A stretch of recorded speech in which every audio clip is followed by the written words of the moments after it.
কেতিয়ালৈ হ'ব মেট্ৰিক আৰু উচ্চতৰ মাধ্যমিকৰ চূড়ান্ত পৰীক্ষা? 25 মেৰ পিছত সিদ্ধান্ত ল'ব সেৱা আৰু উচ্চতৰ মাধ্যমিক শিক্ষা সংসদে। এইবাৰ মেট্ৰিক আৰু উচ্চতৰ মাধ্যমিকৰ ছাত্ৰ-ছাত্ৰীয়ে নিজৰ পছন্দৰ 3টা ছাবজেক্ট বাছি লৈ পৰীক্ষাত বহিব পাৰিব। মেট্ৰিক আৰু উচ্চতৰ মাধ্যমিকৰ চূড়ান্ত পৰীক্ষা সন্দৰ্ভত শিক্ষামন্ত্ৰীগৰাকীয়ে কি ক'লে চাওঁ আহক।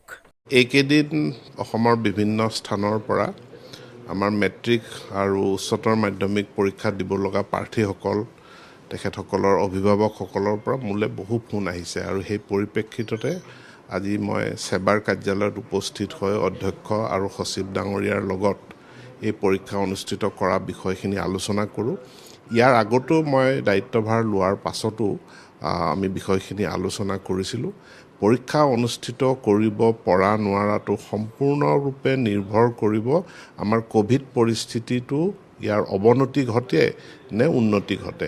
ইয়াৰ পৰিস্থিতিটোৰ উন্নতি ঘটাবৰ কাৰণে আমাৰ ইনফেকশ্যনৰ পাৰ্চেণ্টেজটো আমাৰ পজিটিভিটিটো আমি কমাবৰ কাৰণেই চৰকাৰখনে এটা এলানি বিধি ব্যৱস্থা গ্ৰহণ কৰিছে, যাৰ কাৰণে আজিৰ পৰাতো 12টা বজাৰ পৰাই কাৰফিউ প্ৰৱৰ্তন কৰিছে। গতিকে যিখিনি বিধি দিছে সেইখিনি সকলো ৰাইজে সুন্দৰভাৱে মানি চলিলে পৰিস্থিতিটোৰ আমি আশাবাদী উন্নতি হ'ব আৰু উন্নতি হ'লে পৰীক্ষা পতাৰ কাৰণে আমাৰ বিভাগ সম্পূৰ্ণৰূপে সাজু হৈ আছে। আমি 15 দিনৰ নটিছৰ ভিতৰত আমি পৰীক্ষা পাতিবৰ কাৰণে আমি সম্পূৰ্ণৰূপে সষ্টম হৈ আছোঁ। কিন্তু তাৰ কাৰণে আমাক স্বাস্থ্য বিভাগৰ অনুমতি লাগিব, স্বাস্থ্য বিভাগৰ গাইডলাইন লাগিব। গতিকে কোনো সিদ্ধান্ত এই মুহূৰ্তত হোৱা নাই। আমি প্ৰতি মিনিট বাই মিনিট গোটেই পৰিস্থিতিটো আমি পৰ্যবেক্ষণ কৰি আছোঁ আৰু পৰিস্থিতিৰ উন্নতি ঘটিলে আমি 10টা বা 12টা দিন সময় লৈ পেলাই ইমান সময়ৰ ভিতৰতে আমি পৰীক্ষা যাতে অনুষ্ঠিত কৰিব পাৰোঁ তাৰ কাৰণে আমি সকলো বিভাগ আমাৰ পৰিষদ আমাৰ সেৱা আমি সষ্টম হৈ আছোঁ।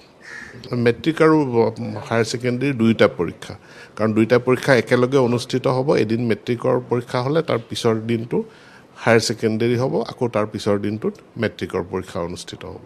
প্ৰয়োজন সাপেক্ষে মেট্ৰিকত যিহেতু 6খন পেপাৰত পৰীক্ষা দিব লাগে, সেইটো আমি কমাই 3খনলৈ আনিম। ষ্টুডেণ্টৰ চইচৰ ওপৰত নিৰ্ভৰ কৰি পেলাই বা হায়াৰ ছেকেণ্ডেৰীটো তেনেকুৱা, সেইটো মই কৈছোঁ যে এইটো এতিয়া প্ৰস্তাৱৰ ওপৰত আছে আৰু গোটেই প্ৰতিচ্ছবিখন স্পষ্ট হ'ব অহা 25 মেৰ ভিতৰত।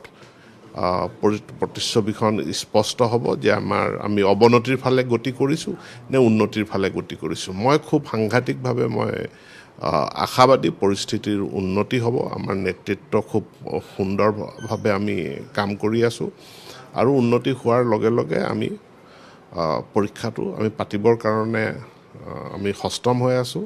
আমি ছাত্ৰ ছাত্ৰীসকলৰ প্ৰতি অভিভাৱকসকলৰ প্ৰতি আমি দায়বদ্ধ।